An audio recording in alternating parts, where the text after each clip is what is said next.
जय हिंद, जय भारत। एक और सेकंड स्टार जी, हरियाणा में इस समय लगातार वायरल रहने वाले इंसान हर्ष शिकारा जी मेरे साथ है। अभी अभी सिद्धू मूसेवाला के यहाँ पर जाकर आए हैं और क्या फीलिंग है, पहले तो ये सवाल है कि फीलिंग क्या है, उनके माँ बाप की आंखें देखने के बाद फीलिंग क्या है इस समय, और क्या कहना चाहते हैं उन सबको जो ये काम करते हैं। क्योंकि किसी ने कहा था कि अगर 2 गोली वहाँ मार रहे हैं ना, तो 2 गोली माँ बाप के लिए रखें, क्योंकि वो माँ बाप अंदर से टूट जाते हैं, वो ख़त्म हो जाते हैं। इनसे पूछ लेते हैं इनका क्या कहना है वहाँ से आने के बाद। वैसे नमस्कार।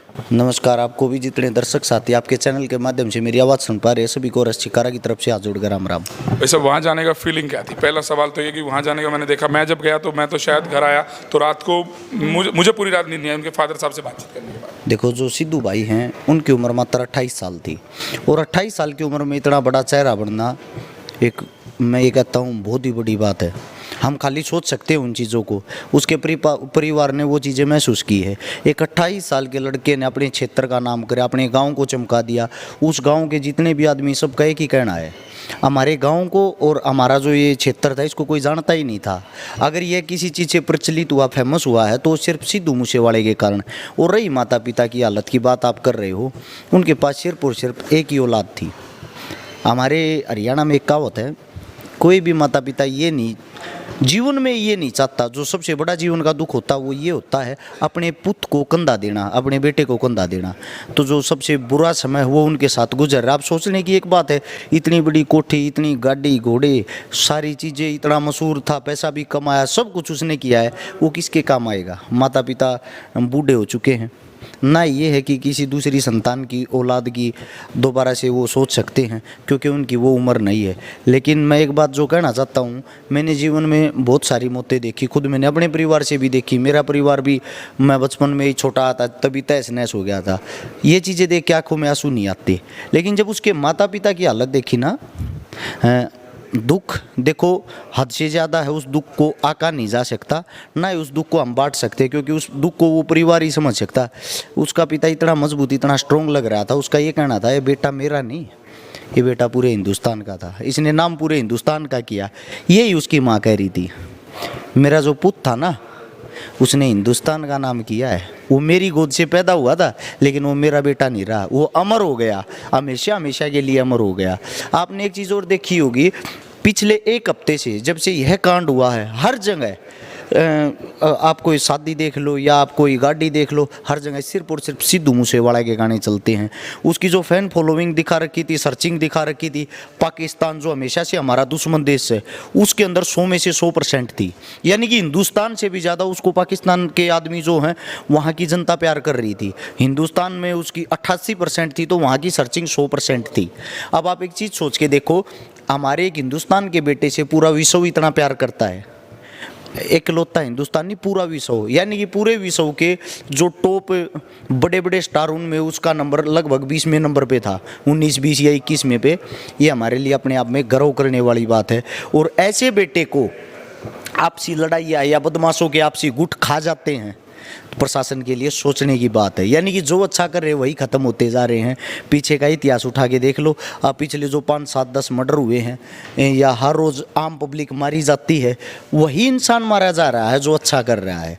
तो ये जो भी घटना हुई, इसके पीछे की जो भी जांच है, आप लोग खाली जांच करते हो, जांच करके उन मुजरिमों को पकड़ के बंद कर देते हो।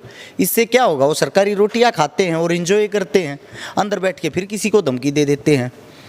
एक बेकसूर आदमी तब मारा जाता है ना, तो उसके जो मारने वाले होते हैं उनके खिलाफ तुरंत एक्शन होना चाहिए। उनको सीधा गोली मार दो, सेम रिजल्ट दे दो। उन्होंने गोलियां मारी हैं तो उनको भी गोली मार दो, माता पिता भी खुश, और आगे जीवन में कभी ऐसी घटना करने की कोई सोचेगा भी नहीं। बैंक लूटा जाए ना, तो सरकार का पैसा होता है उसमें 5, 7, 10, 15, 20 घंटे, 50 घंटे में बैंक के लुटेरे ढूंढ लिए जाते हैं, उनको अंदर दे दिया जाता है। लेकिन ये लोग ढूंढे क्यों नहीं जा पा रहे हैं? क्या कारण है? क्या लगता है, क्या सरकार ढूंढना नहीं चाहती या क्या मामला? भैया जी, ढूंढने की बात नहीं है, ये तो खुद जेलों में बैठे खुद कबूल कर रहे हैं, हाँ हमने मरवाया है, छाती पीट पीट के कह रहे, फिर भी उनके खिलाफ कोई सख्त कार्रवाई नहीं हो रही।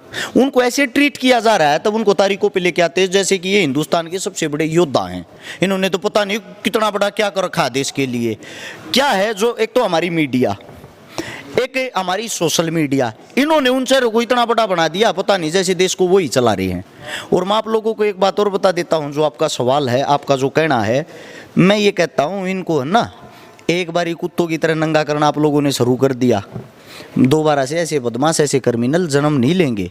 क्रिमिनल कोई भी हो, एंटी हो, पक्ष हो, विपक्षी हो, कोई भी हो, उनका क्या नुकसान हुआ? एक पक्ष इधर से गोलियां चला रहा है, एक पक्ष इधर से।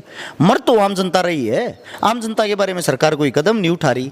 लोग डरते ही बहुत है। किसी ने भी, सिंगर ने नहीं लिखा, सिर्फ एक दो सिंगर ने, आप जैसे कुछ लोगों ने आवाज़ उठाई, वरना कोई बोलना भी नहीं चाहता। कि कोई लॉरेंस का नाम लेने से भी डरते हैं कि लॉरेंस का एनकाउंटर किया जाए, ये बोलने से भी लोग डरते हैं। भाई साहब डर ठीक डर रहे हैं, सबको अपनी जान प्यारी है, लेकिन डर घुसाया किसने है? उन बदमाशों ने जो डर घुसाया, वो अंदर बैठ के भी सरेआम फोन चला रहे, कॉल कर रहे हैं, अंदर से ये आदमी मरवा रहे हैं, अंदर से इतनी बड़ी गैंगवारी चलवा रहे हैं। लोग तो डरेंगे ही। आज मैं आपके सामने खुल के बोल रहा हूँ, हो सकता है कल ना मेरी भी जुबान बंद हो जाए, परसों और कोई साथी बोल रहा है उसकी भी जुबान बंद हो जाए। आने वाले समय में कौन बोलेगा? कोई भी नहीं। आप जैसे पत्रकार भी सवाल जवाब नहीं करेंगे, क्योंकि उन्होंने सबके अंदर ऐसा डर घुसा दिया है, जो हम कहेंगे वही होगा, जो हम नहीं कहेंगे वो नहीं होगा। और जो आप बात कह रहे थे, इनको खत्म क्यों नहीं कर देते? इनकी जो जड़ें हैं ना, सच्चाई जो इनकी जड़ें बहुत गहरी हो चुकी हैं, सरकार में इनके आदमी हो चुके हैं। डाकू द मुंडा 2 मूवी देखी आपने? उसमें वो साफ कहता है देवखरोंड की, ये सब जो करते हैं उसमें पीछे एमएलए एमपी सरकार का हाथ होता है। तो क्या इसमें भी लगता है सरकार उन्हें पाल रही है? देखो, सबसे बड़ी चीज़ क्या होती है, अब मैं ही हूँ, मेरे को प्रोटेक्शन वारंट पे लिया है, रिमांड पे लिया है, पुलिस प्रशासन ले आई, हाथ लगाने से ही डरते हैं इतने बड़े बदमाशों को। उससे पहले मेरे को यहाँ रिमांड पे लेके आएंगे, मैं कोई क्रिमिनल हूँ, तो मेरे आने से पहले जो एमपी एमएलए मेरे से जुड़े हुए वो यहाँ आ जाएंगे। ये हमारा आदमी, इसको कुछ नहीं कहना। जब उनका आदमी है, उनको कुछ कहना ही नहीं है, उनके ऊपर कोई दबाव ही नहीं पड़ेगा, तो फिर क्राइम करेंगे, क्योंकि उनके ऊपर, उनको अपने ऊपर बैठे आका दिखाई देते हैं। जब तक इन आकाओं की गर्दन नहीं दबाई जाएगी ना, इस चीज़ का समाधान नहीं होगा। ये ऐसे ही क्राइम करते रहेंगे। एक मैसेज यूथ जो आपको देखता है, लगातार फॉलो करता है, उन्हें क्या देना चाहते हैं? इस समय जो शहर में हालात हैं, मुझे लगता है ये सब नशे के कारण बनते नजर आ रहे हैं। नशे को लेकर के कोई मुहिम आप चलाने वाले हैं? जितने मेरे साथी आपके चैनल के माध्यम से आवाज़ सुन रहे हैं, सबसे पहले तो मैं आप लोगों को बता दूं, जितने जो भी क्राइम होते हैं, क्रिमिनल होते हैं, गोलियां चलाते हैं, लूटपाट डकैती जो कुछ भी करते हैं, अगर उनका आप आंकड़ा निकाल के देखोगे या उनके सारे आंकड़े आप निकाल कर अंदाज़ा लगाओगे, 90% जितने जो क्राइम है वो किसी न किसी नशे में किए जाते हैं। जब कोई आदमी होता है, 18-16 साल का बच्चा होता है, नाबालिग बच्चा, उसको पहले तो नशा कराते हैं। जब वो नशा कर लेता है तो उसके अंदर एक ही भूत सवार हो जाता है, अब तेरे को क्राइम करना है।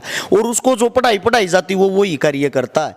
बिना नशा करे कोई भी आदमी किसी आदमी की जान नहीं लेगा। अगर कोई हत्या करता, लूटपाट करता, किसी को चाकू गोली मारता है, तो नशे में आके मेरी सभी साथियों से एक विनती, जितने युवा वीडियो देख पा रहे हैं, सबसे पहले तो अपने अंदर से नशा दूर करें। आपके जो छोटे बड़े भाई हैं उनको समझाने की कोशिश करें, नशे की गिरफ्त से बचाएं। मैं गारंटी देता हूं, ज़्यादा नहीं तो 70% क्राइम जिस दिन नशा साफ हो जाएगा, ऑटोमेटिकली खत्म हो जाएगा। अंतिम सवाल, एक सवाल लगातार है, इनसे पूछ लेते हैं। सवाल ये है कि सिद्धू ने, लोग कहते हैं कि गन को प्रमोट किया, और बड़े बड़ी गनों को प्रमोट करने के बाद कहीं ना कहीं वो अंजाम जो हुआ वो सिद्धू गलती। लेकिन इनका क्या कहना है इस पर? मेरा क्या कहना है मैं लास्ट में बताऊंगा, आपका क्या कहना है? लगातार लोग सवाल उठा रहे हैं कि सिद्धू ने गन क्रेज को प्रमोट किया, जिसके कारण जो है वो पंजाब में गन क्रेज है। देखो, अगर आप ये बात मानते हो, कलाकार जो होता है, कलाकार बेरूपिया होता है, उसके हर एक अनेक रूप होते हैं। अगर आप उसको गन उसके हाथ में देख के सीख रहे हो, तो भाई गन चलानी सीख के फौज में जाओ, देश की सेवा करो। उसने तो खेती को भी प्रमोट किया, किसानी को भी प्रमोट किया, देहाती देसी चीज़ों को भी प्रमोट किया। आपने उसकी वो पॉजिटिव चीज़ें नहीं देखी। उसने अच्छी अच्छी माँ के बारे में, पिता के बारे में, बाप के बारे में भी गाने गाए। आपने वो चीज़ें नहीं सीखी, खाली एक गन ही सीखी। गन जो चीज़ थी वो तो इनसे पहले भी थी। क्या एक अकेला इकलौता सिद्धू इसको लेने वाला? बब्बू मान साहब के पुराने कितने गाने सुन लो, सब में गन की बातें हैं। उससे पहले संजय दत्त है, बॉलीवुड है, हर चीज़ में गन इस्तेमाल हुई, किस चीज़ में इस्तेमाल नहीं होती। ये कोई चीज़ नहीं है कि आप यह बुराई सिद्धू के ऊपर ऐसे डाल सकते हो कि उसने गन को प्रमोट किया है। उसकी गन से पहले तो जो हमलावर हैं, ये कुख्यात बदमाश पहले भी थे। उसकी उम्र कितनी हुई थी? 28 साल। उसको फेमस हुए, प्रचलित हुए सिद्धू को कितने साल हुए? टोटल 10 साल। उससे पहले के आंकड़े देखो इन बदमाशों के, तो पहले भी क्रिमिनल थे। AK-94 आई कहाँ से? आपके मन में सवाल उठा? सवाल तो सबके मन में ही है कि AK-94 आई कैसे? आम आदमी तो लेके आ नहीं सकता। पूरे वर्ल्ड विश्व के अंदर सिर्फ एक ही देश के पास है, और उस देश की भी सेना के पास। अगर वहाँ से सेना से भी चोरी होके इतने देश क्रॉस करके हमारे हिंदुस्तान में आती है, तो भैया जी नहीं आ सकती। यही मेरा मानना है कि किसी बड़े हाथ के बगैर यहाँ तक नहीं पहुँच सकती। एक ना शराब की बोतल रख के पंजाब का नाका पार करके देख लें। पहला नाका पार करेंगे, दूसरा पार करेंगे, तीसरा पार करेंगे, हर जगह शायद आपको शराब की बोतल के लिए टॉर्चर किया जाएगा। सो AK-94 वहाँ पर आ गई। एक बुक्की की अगर पुड़िया लेकर जाते हैं, रास्ते में केस बांध देते हैं, तो AK-94 आना क्या मतलब बहुत कुछ खुलासा होने वाला है इन फ्यूचर? देखो, अगर खुलासा करेंगे तो बहुत कुछ हो जाएगा। अगर एक घूस खा के जुबान बंद करने वाली बात है तो कुछ भी खुलासा नहीं होगा। उसी हथियार को भी बदल देंगे 4 दिन के बाद। रिमांड में मैंने डरते हुए बोल दिया था, उस टाइम पे मेरी बुरी हालत थी। ऐसा कुछ नहीं है, प्रशासन ने जबरदस्ती मेरे पे हाँ भरवाई थी, बाद में मना कर देगा कोर्टों में जाके। हर बार यही होता है। लॉरेंस बिश्नोई आज मना। हाँ, अब मना कर दिया, मेरा इसमें कोई हाथ ही नहीं है। थैंक यू सर, बहुत बहुत धन्यवाद आपका कीमती समय देने के लिए। सो फिलहाल कुछ लोग कह रहे थे कि गन कल्चर, जी हाँ, उससे पहले जो गालियों का कल्चर है वो किसने प्रमोट किया? ओटीटी प्लेटफॉर्म सारे गालियां प्रमोट कर रहे हैं। फैमिली के साथ बैठ के आप कोई ओटीटी फिल्म या फिर हिंदी फिल्म तक नहीं देख सकते। आज ये हालात है, उसके अंदर क्या क्या सीन्स आते हैं वो आप सब जानते हैं। कम से कम सिद्धू के गाने सुनते थे, उसके अंदर कोई गाली तो नहीं थी। या फिर मैं कहूँ पंजाबी मूवी को आज भी फैमिली मूवी माना जाता है। सो इन गालियों को प्रमोट किसने किया? और इससे पहले भी हमेशा गन प्रमोट होती रही, इससे पहले भी हमेशा नशा प्रमोट होता रहा है। कम से कम पंजाबी सिनेमा ने इसके ऊपर आवाज तो उठाई। सो फिलहाल आपको क्या लगता है कमेंट करके जरूर बताएं। और 2 स्टार, जी हाँ, पहले फाजिलपुरिया, फिर साथ में आपको दिखाया है जी हाँ शिकारा। सो फिलहाल क्या कहना है आपका इनकी बातों पर कमेंट करके जरूर बताइएगा।